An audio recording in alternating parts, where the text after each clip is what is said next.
My fiancée was drowning in debt and lied about it. When I refused to pay it off, she tried to ruin my life. I'm 32 male, and until about 6 months ago, I thought I had my life pretty well figured out. I had a decent job, good friends, and a fiancée I'd been with for 4 years. We were supposed to get married this past summer. Yeah, that didn't happen, and it never will.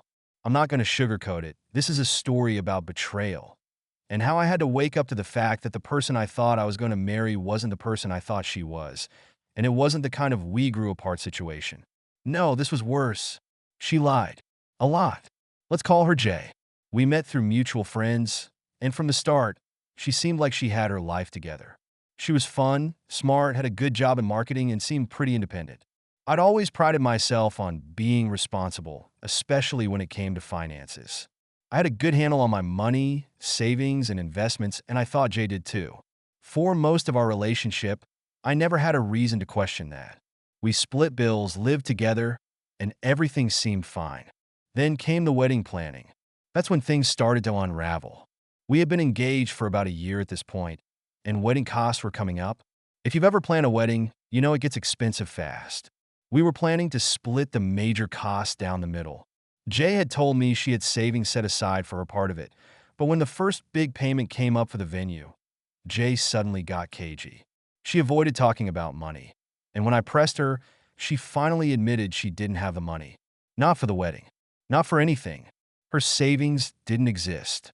It wasn't she just fell short or miscalculated. She had nothing. Zero. And to top it off, she was in a ton of debt. I'm talking tens of thousands of dollars in credit card debt, student loans, and personal loans that I didn't even know about. I was stunned.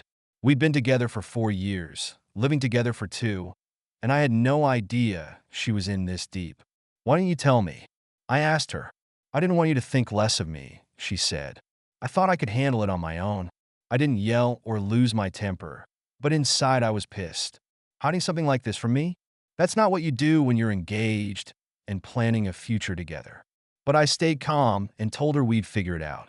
I said we'd go over her debts, make a plan, and deal with it together. But she needed to be honest with me from now on. I believed that would be the end of it. I really thought we could move past it, but it got worse. A couple of weeks later, she dropped another bomb on me. Not only was she in debt, but she'd also taken out loans in her parents' names without telling them. I couldn't believe it. I'm sitting there, staring at her, thinking, what kind of person does that to their family? She tried to justify it, saying her parents wouldn't help her when she asked for money, so she had no choice. At this point, I'm questioning everything. Who the hell was I marrying? But I was still trying to keep it together, thinking maybe we could work through it if she was genuinely sorry and willing to fix it. I didn't want to just walk away. Not yet. Then came her solution, and this is where I realized how deep her entitlement ran. She suggested we combine our finances completely. Joint accounts, shared credit cards, the whole deal.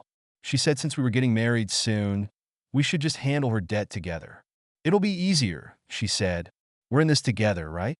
I couldn't believe what I was hearing. She wasn't asking for help or a loan. No, she was asking me to take on her mountain of debt like it was my responsibility. I told her straight up, I'm not paying off your debt. You got yourself into this mess. You need to handle it. She didn't take that well. She started crying, saying I didn't love her enough if I wasn't willing to help her when she was in trouble. She accused me of not caring about our future.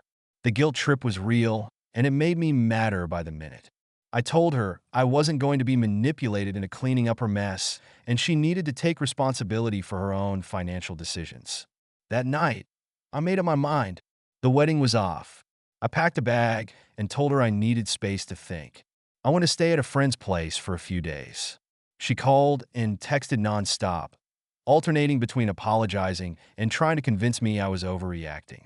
But I knew I wasn't. This wasn't cold feet. This was about trust or the complete lack of it. Then she took things up another notch. A few days after I left, she showed up at my job. She wasn't allowed inside, so she waited in the parking lot and blocked my car when I tried to leave. She was in full meltdown mode, crying, screaming, accusing me of ruining her life. She claimed she had nothing without me, that I'd abandoned her and left her homeless and broke. She said it was my responsibility to fix it since we were so close to getting married. I told her calmly, but firmly, that she needed to leave.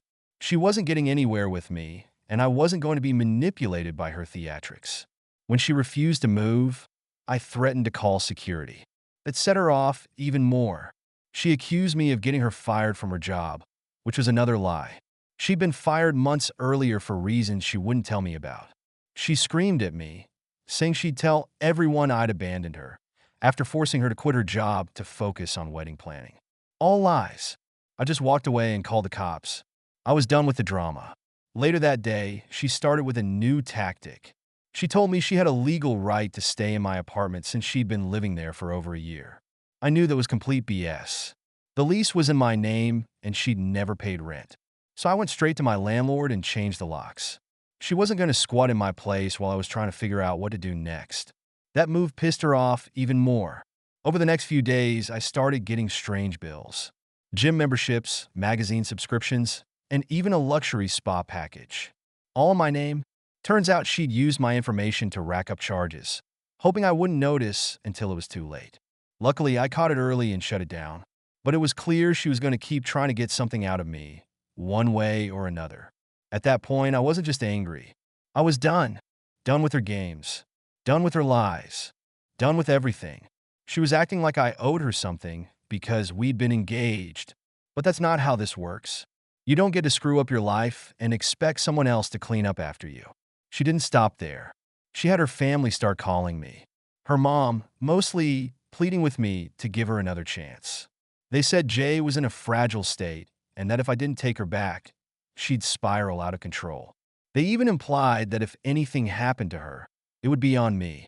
I wasn't falling for that. I told them straight up that Jay was manipulating them just like she'd been manipulating me, and they needed to stop calling. I blocked their numbers right after that conversation. You'd think that would be the end of it, right? No. Jay decided to pull one more stunt. She forged an email from me to one of our wedding vendors, asking for a refund on a deposit I'd paid. The vendor called me to confirm, and I was livid. I immediately sent over all the proof that it wasn't me, and thankfully, they didn't go through with the refund. At this point, I realized I needed to take legal action. I wasn't going to let her screw up my life any further, so I filed for a restraining order. It was an extreme step, but she'd crossed every line.